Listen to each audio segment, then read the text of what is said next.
लेकिन बुलेटिन की शुरुआत करते हैं इस वक्त आ रही बड़ी खबर के साथ, जो कि टुनीशा सुसाइड केस से जुड़ी खबर है। इस वक्त बड़ी अपडेट आ रही है शिजान को लेकर। शिजान को वसई कोर्ट से राहत आज नहीं मिली। अभिनेता शिजान की जमानत याचिका को खारिज कर दिया गया। मुंबई की वसई कोर्ट ने शिजान की जमानत याचिका को खारिज कर दिया और शिजान को कोर्ट ने आज कोई राहत नहीं दी है टुनीशा सुसाइड मामले में। टुनीशा सुसाइड मामले से जुड़ी इस वक्त ये बड़ी अपडेट है। उनके को एक्टर शिजान, जो कि उनके बॉयफ्रेंड भी रहे, उन पर आरोप है टुनीशा को आत्महत्या के लिए उकसाने का। और आज उनकी जमानत याचिका कोर्ट में पहुंची लेकिन खारिज हुई।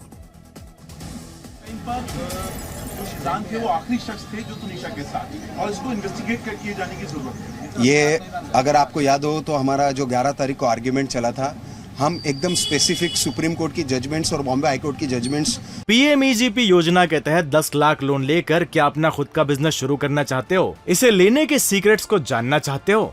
तो फ्रीडम ऐप को अभी डाउनलोड कीजिए। जो मैंने टेंडर की थी, मैंने उसमें यही कहा था, द लास्ट पर्सन थ्योरी।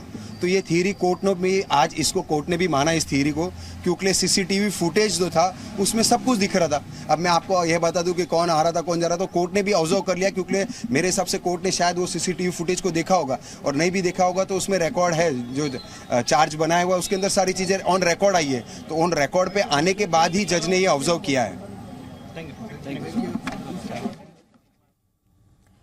तो इस वक्त वकीलों के बयान भी आने शुरू हो गए हैं और शिजान को कोर्ट से आज कोई राहत नहीं मिली।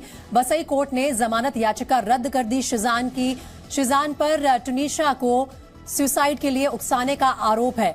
किसी तरह की राहत की अगर उन्हें उम्मीद थी तो वो आज वसई कोर्ट से शिजान को नहीं मिली। जी मीडिया संवाददाता अंकुर इस वक्त हमारे साथ कोर्ट से लाइव जुड़ रहे हैं, सीधा उनका रुख कर लेते हैं। अंकुर, इस वक्त जो सामने आ रहे हैं तथ्य कोर्ट से, किस फैक्ट के चलते, कोर्ट की क्या ऑब्जर्वेशंस रही शिजान को ये बेल ना देने के पीछे?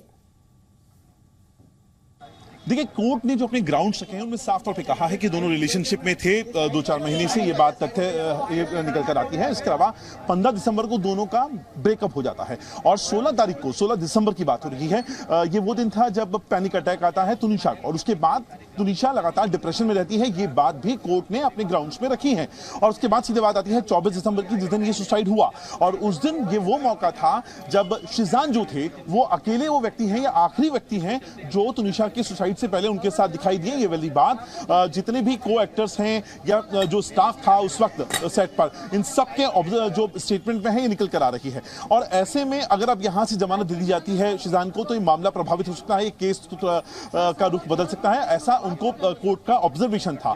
कोर्ट को लगता है कि जो आखिरी पल जो हुए हैं, जैसा मैं बात करूं टुनीशा की साइड से, टुनीशा के जो लॉयर हैं लगातार कहते रहे हैं, जो लास्ट हियरिंग रही उसमें भी उन्होंने कहा कि जो लास्ट के 45 मिनट्स ऐसे हैं जिसको इन्वेस्टिगेट किए जाने की जरूरत है कि आखिर ऐसा क्या हुआ जब दोनों साथ में थे और दोनों ऑलरेडी ब्रेकअप में जा चुके थे, फिर ऐसी नौबत क्या आई कि टुनीशा ने अचानक से सुसाइड कर लिया। और यही बात है जिसको इन्वेस्टिगेट किए जाने की जरूरत है। और यह ग्राउंड्स बताते हुए कोर्ट ने जो जमानत याचिका है उसको खारिज कर दिया है।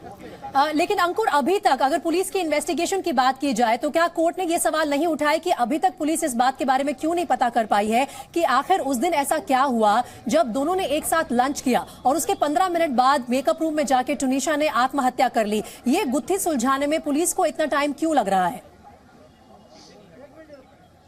देखिए, कोर्ट आज चूंकि जमानत याचिका पर आज उनका ऑर्डर था, इसलिए कोर्ट ने अपनी तरफ से जो ग्राउंड्स रखे वो जमानत याचिका को खारिज करने के आसपास जुड़े हुए थे। लेकिन जो लास्ट वाला जो पॉइंट था वो इस सवाल का अपने आप में जवाब है कि आखिरी वक्त में जो आखिरी शख्स है टुनीशा के साथ वो शिजान था। और ऐसा क्या हुआ कि उस दिन टुनीशा ने आवेग में आकर सुसाइड कर लिया, इतना बड़ा कदम उठा लिया। और यहीं से इन्वेस्टिगेट किए जाने की जरूरत है। क्या दोनों के बीच में आर्गुमेंट हुआ, दोनों के बीच में ऐसी क्या बात हुई थी, क्या ऐसा कन्वर्सेशन था जिसने इतना ज्यादा उत्तेजित कर दिया टुनीशा को कि उसने सुसाइड कर लिया? ये तमाम जो चीजें हैं इनको इन्वेस्टिगेट किए जाने की जरूरत है। ऐसे में कोर्ट को लगता है कि जमानत यहां से दी जाती है तो केस को अफेक्ट हो सकता है, और इसी बात पर कोर्ट ने जमानत याचिका को खारिज कर दिया। लेकिन जो बात कोर्ट ने कही कि पुलिस को यहां से इन्वेस्टिगेट किए जाने की जरूरत है कि आखिरी पलों में क्या हुआ, ये अपने आप में इस पूरी कहानी का सार है। वहीं शिजान की तरफ से अंकुर, हमने देखा पिछले दिनों में कैसे उनके परिवार ने आकर भी प्रेस कॉन्फ्रेंस की और जिस तरह के आरोप लगाए हैं टुनीशा के परिवार ने, उन सभी को सिरे से खारिज किया। जहां तक शहजान की फैमिली का सवाल है, उनके वकील की तरफ से क्या आज की सुनवाई के बाद, जब ये बेल रिजेक्ट हुई उसके बाद कोई टिप्पणी आई है? आगे का क्या कदम होगा लीगली स्पीकिंग शिजान की तरफ से? देखिए, फिलहाल तो आज कोर्ट के सामने पेश होना था, ऑर्डर था, उन्होंने कोर्ट अपनी बात रखती रही। जितने भी तथ्य कोर्ट को उनके सामने रखने थे वो जो शिजान, जो डिफेंस के जो लॉयर हैं, उनके सामने रखे गए और किन आधारों पर, किन ग्राउंड्स के ऊपर ये पूरी जमानत याचिका को खारिज किया गया है उनको बताया गया है। अब यहां से अगला कोर्स ऑफ एक्शन क्या होगा, जाहिर तौर पर यहां से हायर कोर्ट की तरफ जाएंगे, यानी मुंबई जो बॉम्बे हाई कोर्ट है वहां पर अपनी याचिका दाखिल करेंगे। लेकिन चूंकि आज जो आधा पहर लगभग बीत चुका है और यहां से बॉम्बे हाई कोर्ट जाना, अपनी अपील करना जमानत याचिका को लेकर और उसके बाद सुनवाई होना, तो जहां तक मेरा ख्याल है ये मंडे से पहले ये मैटर कोर्ट पे या बेंच पे नहीं आता हुआ दिखाई दे रहा है। तो अब कम से कम ये तय होता हुआ नजर आ रहा है कि आने वाले 3 दिन मिनिमम शिजान को जेल में रहना होगा। ठीक है अंकुर, फिलहाल इस तमाम जानकारी के लिए बहुत शुक्रिया आपका। आगे जो भी डेवलपमेंट्स आएंगे इस केस से जुड़े लगातार आपके जरिए दर्शकों तक पहुंचाते रहेंगे। तो वसई कोर्ट से आज जमानत नहीं मिली है शिजान को। पीएमईजीपी योजना के तहत 10 लाख लोन लेकर क्या अपना खुद का बिजनेस शुरू करना चाहते हो? इसे लेने के सीक्रेट्स को जानना चाहते हो? तो फ्रीडम ऐप को अभी डाउनलोड कीजिए।